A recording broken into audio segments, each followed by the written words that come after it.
Welcome back, everybody. You know what time it is? It's football season. Nick's favorite time of year. Football's the best sport to watch. Full disclosure, I'm not that big of a football fan. I like hockey. I like some other sports. Football's cool, but I'm not one of those fanatics. I don't know how people become those fanatics. I think it must be that they were raised on a sport. Well, I don't think you did yourself enough justice, Mason, on telling the listeners how much of a football fan you are. I, you got an offensive lineman confused. You called him a cornerback. Is one thing you've done. Uh, you tried playing fantasy football, and only player you could name was Tom Brady. First of all, update on that. We do the weekly pick'ems, and out of like 20 people, guess who got the crown this week? Ooh, this You guy. did? Did he choose the team with the prettiest logo?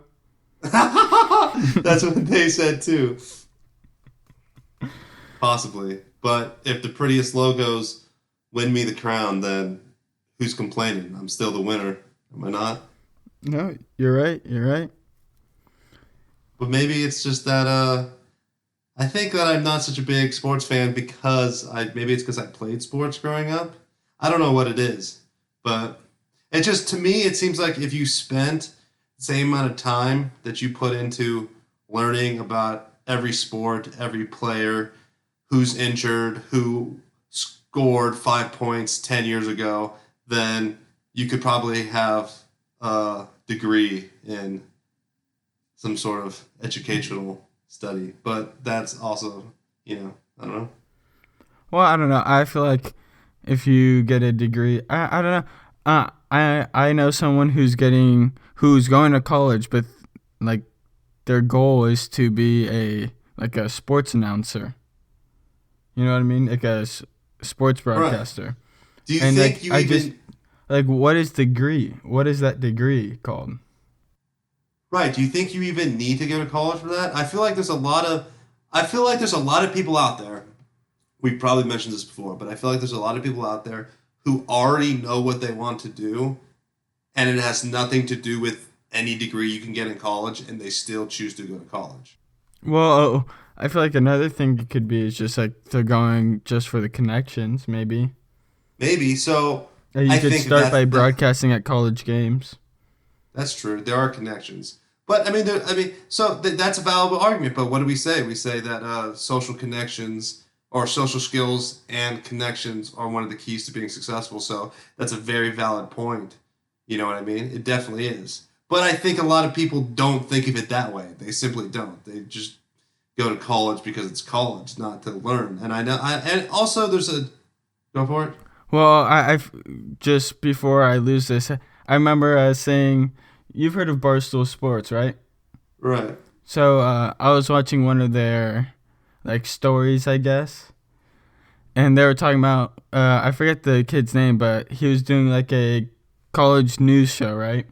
And Right. he was like the sub, like so the college student who was supposed to go up and do the sports section got sick or something. So they said, "All right, can you do it?" He said, "Yeah, I can try." And it's like 10 minutes of him stuttering, but he says one line, and that line was just a huge hit. Like the whole time, it's just like, and he shoots, and then someone shoots a 3 pointer. He's like, boom goes the dynamite, and people just lost it. You made that up. There's no way. You're telling me that No, that was created by a random kid. yeah, some college student said it during like a college news show, I guess. Because that's definitely a well-known saying. Yeah, no, I completely agree. But I mean, one just lastly on the college thing, I do. A lot of people think that it's necessary. I definitely was talking to somebody who was like, "Hey, like you probably don't need to go to college," and it's like, "But I have to. It's a safety net. My parents said it's a safety net. Like if I have my degree, at least I'll have that. You know what I mean? And I don't think today that a degree is really even worth enough to say that it's a safety net. But what kind of safety net has you in $60,000 in debt at the same time? Right. You know what I mean? Right. That's not a very good safety net to have.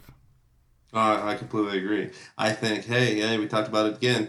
Why don't you just, especially if your parents are going to pay for your college, which, once again, as a parent, I don't think you should.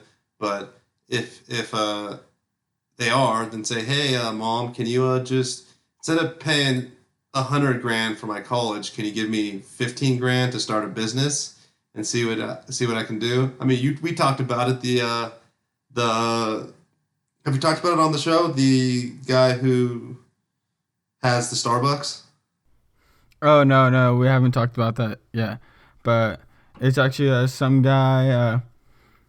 I know he was telling me how his parents really wanted him to go to college. He said, you have to go to school. He's like, no, please, I don't want to go to school. I hate it. I don't want to study, do any of that crap. And they're like, all right, we'll make you a deal. And so they bought him a Starbucks and told him, you get this Starbucks. If you fail, you go to school. If it succeeds, it succeeds. There you go. And now he's like 26, I think, and he owns 4 or 5 Starbucks. Which is, He's just I would say crushing it. even at a lower end, I don't know specifically Starbucks, but even at a lower end franchise, you're making minimum 100 grand a year. So minimum, this man's making 400 grand a year, which Starbucks is way more famous than a lot of franchises. So he might be making $1 million a year for all we know. At Oh 26. yeah, he's for sure crushing it. Right, and he gets as many free caramel frappuccinos as he wants, which I can't think of a better life. expensive coffee. Goes to show though, branding right there. Branding's important. Yeah, and in a business aspect, branding is one of the most important things. Just like It's the reason why Oakley is like $120. You can buy right. the same thing at a swap meet Well, for like $5. you want to talk about branding? Go back to football. Kind of lead in on this episode here. What's from someone who is not a football guy? I do know one team, and I do know one player. Yep. The only player Mason knows is who we're talking about today. Talking about The greatest Tom of all Brady, time. the GOAT. I don't see why a lot of people hate him. It's because he's a winner, and I mean, if you're a football guy, they'll come up with a bunch of excuses like, "Well, it's his team, it's not him." I don't know. He's a winner. He gets the credit, and he's been given the credit, and he's more than just a winner in football, which is another reason why we're talking about him today, because that's what we're about. We're about personal definitions of freedom, and we're about, just being an overall success. And Tom Brady's definitely that, because as we'll talk about, he's done way more than just be arguably the greatest football player of all time. Yeah, but we'll just start with his football stuff. He's one of 2 players to ever win 5 Super Bowls. And other players, some defensive player, not knocking down his achievement, but just a defensive player who's been on multiple teams. He's done it on just one team in 16 years, I think he's been playing. Right. He's been to, I think, 8 Super Bowls, that alone is impressive. He's been to a Super Bowl half of his career. In 2 seasons, he goes to a Super Bowl, at least one of those. Right. That's just nuts. He's probably responsible for one of the greatest sports dynasties in all of sports, not just football. Some people will make the argument that it's the coaches, Belichick's, the reason why they win. Bill Belichick is a huge part of it, but Tom Brady's gotten hurt before and missed an entire season, and they did well, but they didn't go to the Super Bowl. They didn't. They might have made the playoffs. I don't even think they did. I think Matt Castle was their quarterback. He was all right. but Tom Brady is a game changer. He is. He's a winner. He if you guys didn't know, he also had potential to play Major League Baseball. He also was a graduate of Michigan, which is a very good school where we'll talk about it a little bit later, but in the summers he interned for Merrill Lynch, which is a massive company. So it's not like he only had football. He was well rounded, and that has an impact on his success. I think that one of the biggest reasons why he is so good is because he does bring in other aspects than just straight football talent. Because if you look at where he came from, it has to be he at Michigan State, or it was Michigan State, right? University of Michigan. Yeah, but he his junior year he led the team, and then his senior year they had him switching out with another quarterback and didn't give him the start, and he had to fight his way back to the front to take the team. And this is Tom Brady of the Patriots, who his senior year in college wasn't even the full-time starter. So what happened? What made him get to that next level? I don't think that it was simply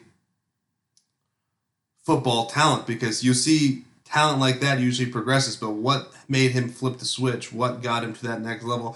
How was he able to get exponentially better in the sport in such a short amount of time?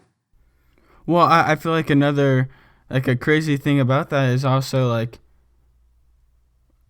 a lot of people would say, oh, it's like before he went into the NFL, but I think you could also make the case that it wasn't until after he was already in the NFL, because like Steve Mariucci, he was one of the one of the best coaches out there, and he coached for the Niners and I think the Giants as well.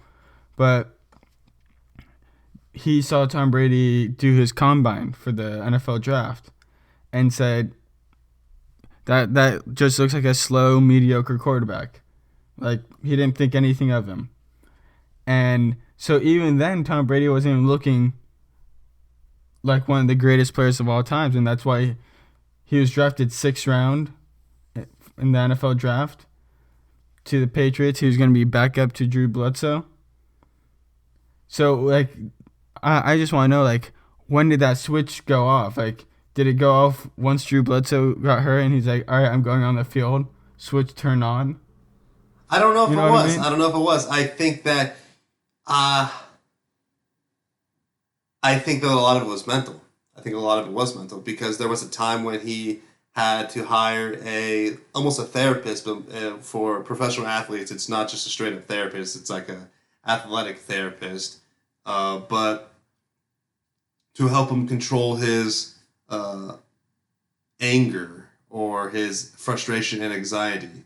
And you can expect anyone at that level to feel nervous, and that's one thing people don't talk about, and that's why some people can't make it to that next level. We talked about it before. There are athletes who can get second place in every time, but can't get that first place. We talk about, we've mentioned him, Chael Sonnen, UFC. Everyone knows his name. The man won the silver in Olympic wrestling multiple times. He also was one of the best UFC fighters of all times, but did he ever win the UFC? I don't think he did. Was he the champ? Well, I don't think he ever won, but that reminds me of a story. I went to high school with this guy, and he literally got 3rd at every tournament up until the state tournament. So in California, there's your league, CIF, Masters, then state. He won league. League was like only 6 schools competing, but at CIF tournament, he got 3rd place. At the Masters tournament, he got 3rd place, and then at the state tournament, I think he got like top 16. But but that doesn't really matter. But he just kept getting third places at all these big tournaments Right. throughout the year. Well, the point And is, he just couldn't make it past that. right. It just shows that it's mental, but the point is to step on the big stage, and that's how it is for a lot of tournaments and a lot of different sports.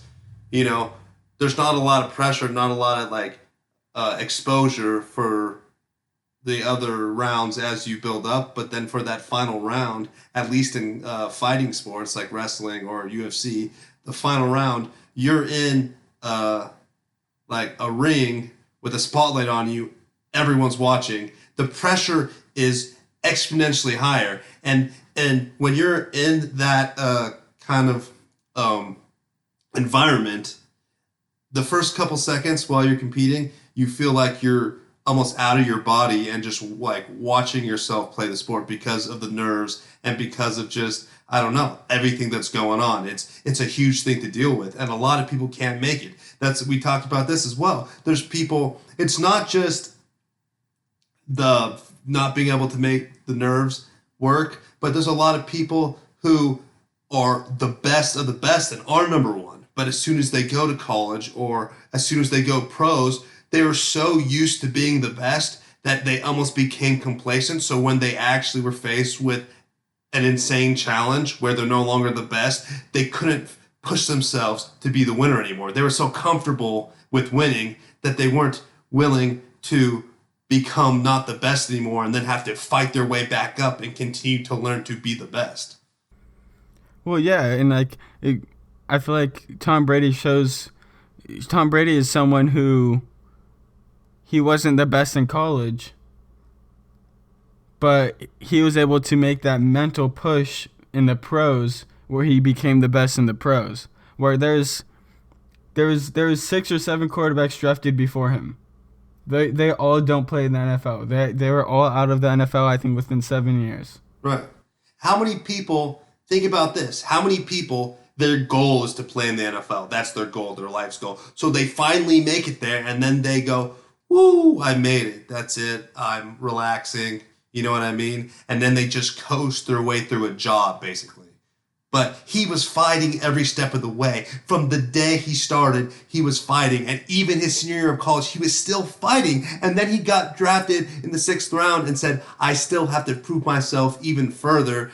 You know what I mean? I still have to fight to stay on this team. So he never stopped learning. He never grew complacent. He never let his guard down. And that's probably what propelled him forward. Well, yeah, and that's a huge thing in success. Like, I feel like a lot of people who need to make that extra push, who need to go over that hump, ultimately become the best or become very successful. If we're not talking sports, if we're just talking about just business success, the people who have to put more effort in the beginning end up doing better than the people who are where it's just handed to them. You know? Right. Because they know what the hard work is. So what it means to put in the extra hours. I completely agree. And you gotta work hard. I think, I don't know, Tom Brady he's a very interesting example because at the same time you said that he wasn't a physical specimen. That's what the coach said. And I think one of the reasons why he's continued to play for so long is because he doesn't go out there and just be the best physically. He is smart about it. He's been able to have such longevity in his career because he's not just trying to outstrength or out physical his opponents in any way. He tries to play smart. So he's been able to, preserve his body and continue to play the game. Yeah, and I feel like when it comes to Tom Brady, it's all about getting to the goal line. And I feel like that's what he did. Just his career, he got to the goal line. And we mentioned the goal line before with Rocky Aoki, how he got like an ice cream truck. Was that right? He got an ice cream truck. He rented and then it. Saved enough money to get to the goal line to actually pursue his dream. Well, so I don't think we've talked about it, but this idea of the goal line is where it all starts to snowball. It all comes together. There's a massive amount of work you have to put in up front to get there. And one of the best examples for the goal line, and this isn't for an athletic perspective, but just on just any type of success perspective, you need to be able to provide for your basic needs in order to not worry about the work you're putting in for something else. So what I mean by that is if you're worried about feeding yourself, you're not going to have time to worry about, bettering yourself in certain aspects. So you have to take care of your basic needs. And that's not a sports perspective, but for Tom Brady, the goal line was making it to the big screen, making it to the NFL. And that's the thing is it takes a lot of work. You're going to have to chip away slowly to build that knowledge, build those skills, and get yourself to the point where you're just getting started. You know what I mean? And that's why a lot of other football players weren't so successful, because they got to the goal line, and to them, that was the finish line. But to Tom Brady, that was just the beginning.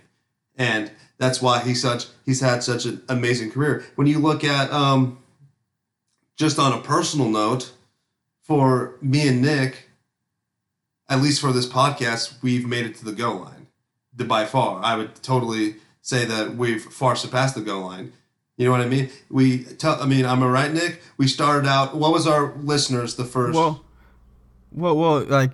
for a lot of people, the goal line would be just starting the podcast. But for Mason and I, we didn't just want to start the podcast. We want to start the podcast and actually grow a following of some sort, and then that would be officially in our heads the goal line. Right. So when we first started out, our first month, I'm pretty sure we only had 300 listens or 300 downloads. And now we got to 1,000. We're like, all right, we're getting there, but we didn't feel like we were there yet. We didn't feel like we made it to the goal line. So we did some changes. We added interviews, and now we're at more than 20,000 downloads a month. And now I could say we're at the goal line. Now I'm close to the finish line. We're nowhere close. And it's all a personal choice of where you set your limits, where you set your boundaries. And that's one of the things that really pisses me off about a lot of people is they give up before they even get to the goal line. They say, oh, I started and I tried and it's not being successful. I'm not seeing massive success right now, so I'm just going to give up. How can you give up before you even get to the starting point, before you even start to see the snowball effect? Because I guarantee you there's going to be a snowball effect. It all gets easier once you develop those skills, you develop that knowledge, and you start to put it all together. Everything's going to become easier. So for all of you out there that think it's super difficult right now, you're trying to do something, you're like, well, it's not working out. Well, give yourself some time, because it's all going to come together. And then you can be like, wow, I think I'm ready to finally get started. But yeah, there's a lot of people that will just cry and complain that, I wasn't born with intelligence, or I wasn't born with an athletic ability, or, the way I see people, I see there's 3 types of people out there. There's the type that cries and complains and makes excuses and says the world is unfair. And then there's the person who gets to the goal line, they just get comfortable and they just like the comfort. And then there's that person who gets to the goal line and says, I'm not done yet. I'm going to be the best. Those are the 3 types of people. The first 2 types, you don't want to be one of the first 2 types. So you're right. You don't want to be. And especially if you're a listener of this show, you definitely want to continue striving for excellence. But we live in a society today. It's not even a bad thing, but you're totally allowed to make excuses. No one is ever going to shoot you down for coming up with an excuse. I'm not gonna shoot you down for coming up with an excuse. I have no issue with people who say that they can't do something, because it's all based on your personal definition of freedom. If you truly are satisfied with the status quo and where you're at in life, if you're happy, I'm happy. There's no issue. No one's ever gonna beat you down for not being good enough. You know what I mean? It's if you want more. It's if you want more and you want to be like Tommy, then you're going to have to push through. Yeah, well, it's all whatever you personally want to do. I don't know. I guess it may just be me or you and I, where I don't think I could just seeing what hard work and like just success in just a field I want to be successful at, and seeing others make it. I don't know if I could make excuses seeing just like hearing other people's stories.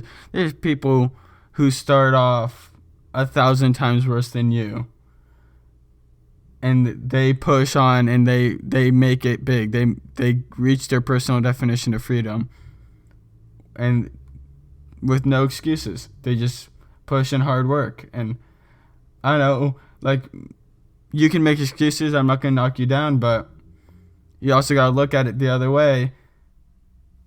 Are your excuses valid? Right. They're not.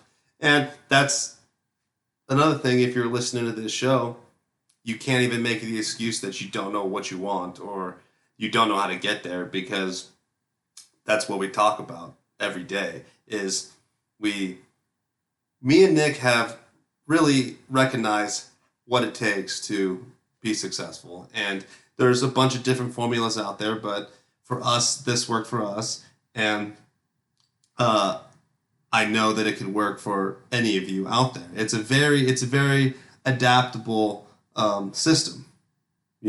It's pretty straightforward. So if you listen to the things we say, and you not just learn from us, but learn from the people that we talk about, all you have to do is make intelligent, confident actions in the right direction, and at some point, you're going to achieve your personal definition of freedom. And you can stop wherever you want, too. You can stop. You don't have to be a Donald Trump and work till you're 70 and hoard money.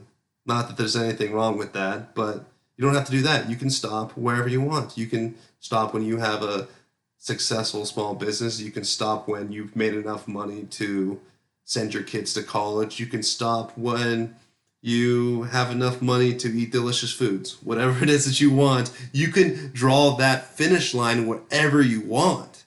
It's all up to you. But we're here to say, if you know what you want, we can help you get to the goal line and then help you on your way to get to wherever that finish line is.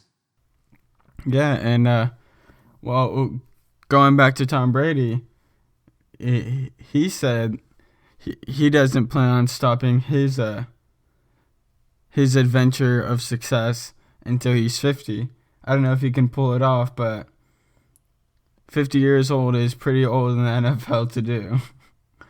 But basically, at the end of the day, Brady had a dream, and he just made his dream happen, and he just consistently making his dream happen. He puts in the work every day. He's given it 100%, and he just at no point has he slowed down.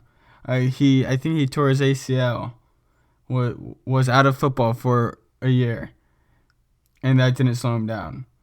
I think he saw it as just a small little bump in the road, and he was going to come back and be even more successful. Right. And if you guys think that at some point you want to strive and make it to that next level, start now. You can't avoid the work that it takes to be successful. So if you plan on doing it at some point in your life, you might as well start right now. Because if you have a dream that's different than the life you're living now, why not achieve it now and then have more time enjoying that life that you created for yourself?